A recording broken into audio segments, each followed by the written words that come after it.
once came across this Italian phrase. C'è una profonda differenza tra sapere e conoscere. Le persone possono sapere tutto di te, ma non conoscerti affatto. Now we could translate this phrase as there is a profound difference between knowing and knowing.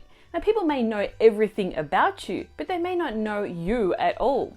Now if at first glance this doesn't make any sense to you, it's because the Italian language has two different verbs that mean to know. Sapere and conoscere. They're not interchangeable and each of them describes different shades of knowing something. In this video lesson, I'm going to show you when to use sapere and when to use conoscere according to the context. Of course, I will give you loads of examples to help you understand better. Iniziamo!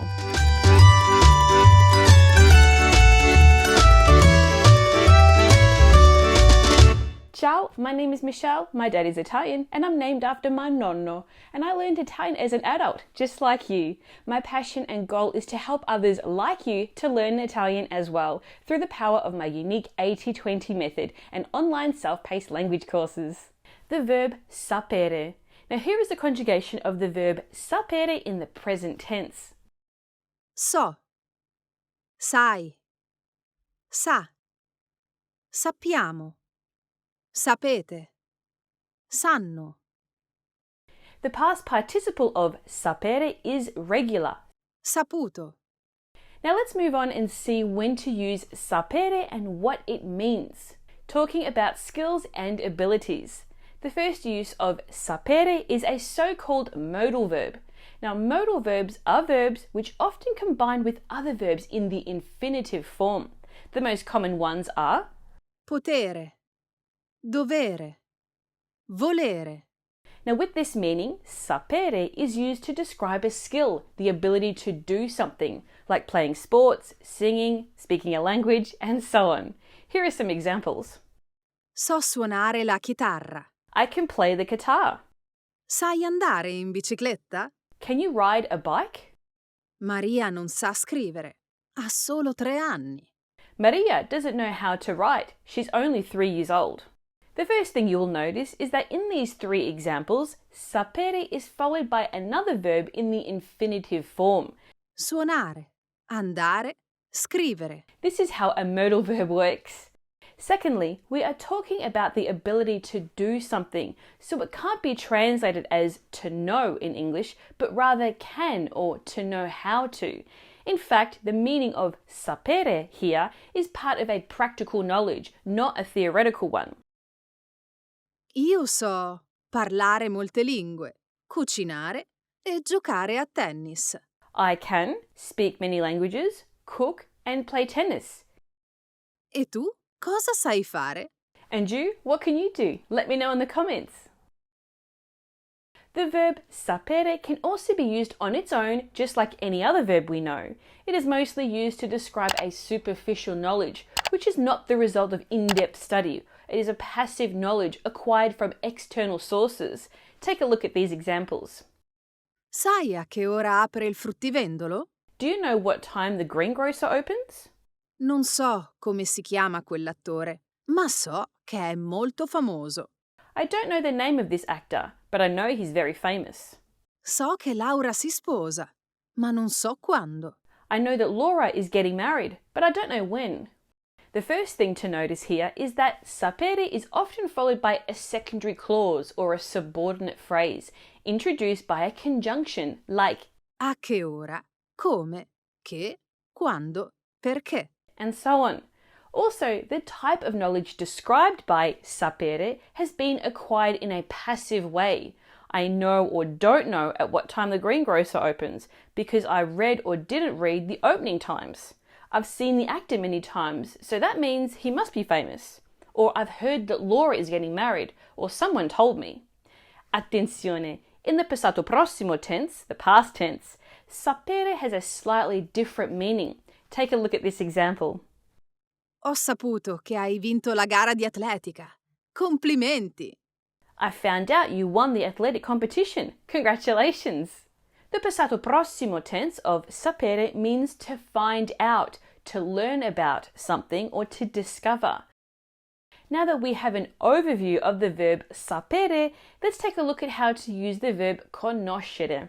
Here is the conjugation of the verb conoscere in the present tense. Conosco, conosci, conosce, conosciamo, conoscete, conoscono. The past participle of conoscere is regular. Conosciuto. Now, the first and most immediately understandable use of the verb conoscere in Italian is when talking about people. For example, Piacere di conoscerti, conoscerla. nice to meet you. Even as a beginner, I'm sure you've come across this super common Italian phrase. It's said or heard when you're introduced to someone, when you meet a person, you enter into a relationship with that person, so you know or you get to know them, even if it's just for a second. In fact, with people, we use the verb conoscere. Here are some examples.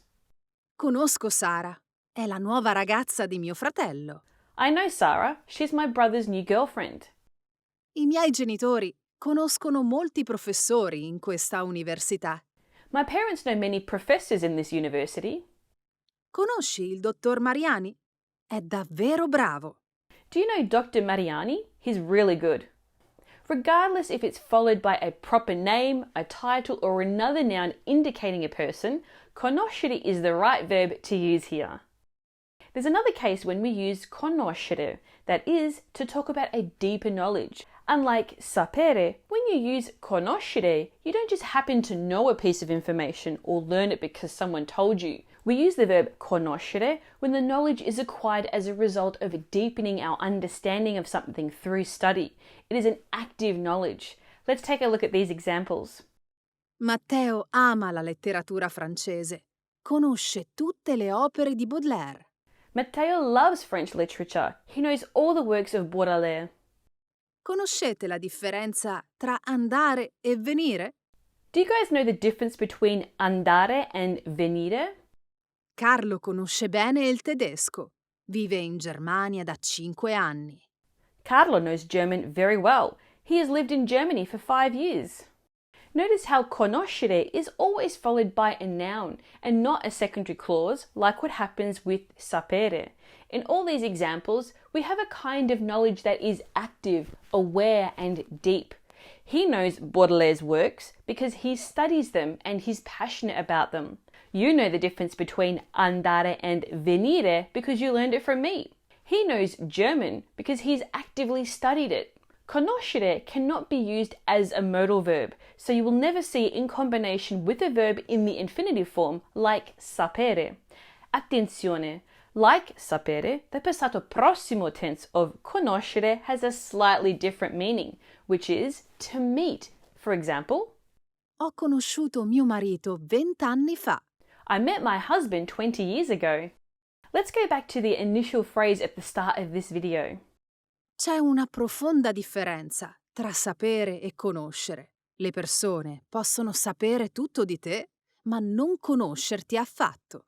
We see here that sapere is used to indicate people knowing facts about you, a kind of superficial knowledge, whereas conoscere refers to knowing a person, thus indicating a deeper knowledge of that person. Let me give you one more example. Cosa sai di Ponte Vecchio? What do you know about the Ponte Vecchio? So solo che è un ponte che si trova a Firenze, ma non conosco la sua storia. I just know it's a bridge located in Florence, but I don't know its history. Hai capito? Now you can test yourself by taking my free quiz. You'll find the link pinned below this video. Want to learn the most important Italian verbs? Make sure you join my 30-day Intrepid Italian Verbs Challenge. More details below this video. For more Italian lessons, don't miss this video and this video. A presto! Ciao!